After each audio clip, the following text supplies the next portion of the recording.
Hi, I'm Joey Aguinaldo. Graduate ako ng BS Agricultural Economics sa UPLB and I'm an artist based in Los Baños, Laguna. Yung art practice ko focuses on oil painting, particularly sa field ng social realism. Doon nagsa-start na rin akong mag-sculpture and hopefully sa future mapakita ko rin yung mga sculpture na magagawa ko. Dito sa practice ko, tuloy-tuloy lang yung pag-explore ko, pag-research ko. At the same time, natututo din ako dun sa process. Yung initial concept ko ng This Is Not a Chair started with an idea of questioning how we look at ordinary things at yung binibigay nating meaning sa mga bagay na to. For me, yung upuan, naging siyang metaphor. Yung upuan, familiar siya sa atin, it's functional. Pero pag inalis natin yung usual context ng upuan, pwede pala siyang mag-represent ng power, ng absence, or even restriction. So from there, I wanted to reimagine something so ordinary, something so common na pwede pala yung mag-open ng conversations about deeper social issues. So ayun, doon nag-start yung concept ko para dito sa exhibit ng This Is Not a Chair. So nag-start lang talaga siya sa simpleng upuan and paano ko ba ipapakita na ano pa yung ibang gamit ng upuan. So bukod sa pag-upo lang, ganyan.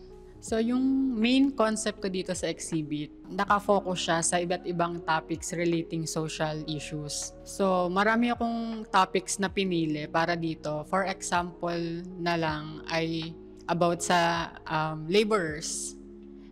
So dito sa isa kong piyesa, ang title, Mahabag sa Hapag. Actually, yung title nito, wordplay siya. Yung mahabag, meaning maawa, hapag, yung hapagkainan or yung lamesa.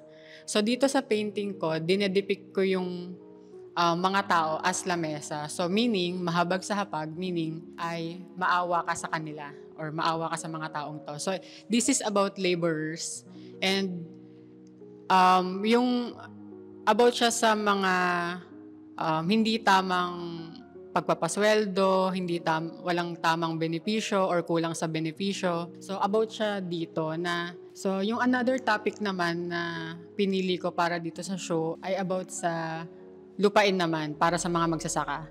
So ang title nito ay Patas sa Gapas. About siya sa land ownership and about din siya dun sa agrarian reform.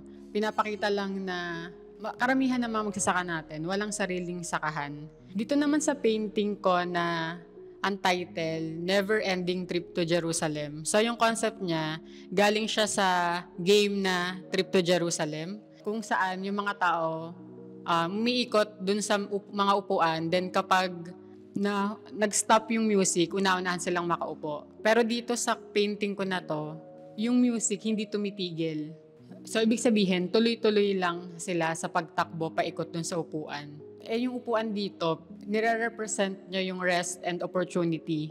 So, since hindi tumitigil yung music, hindi rin sila makakaupo. Yung music naman, nire-represent niya yung maling sistema. Hindi nila maabot yung opportunity na para sa kanila. So may inequality rin. So yung favorite na one-liner ko dito sa piyesa na to ay yung Only when their heart stops does the music end.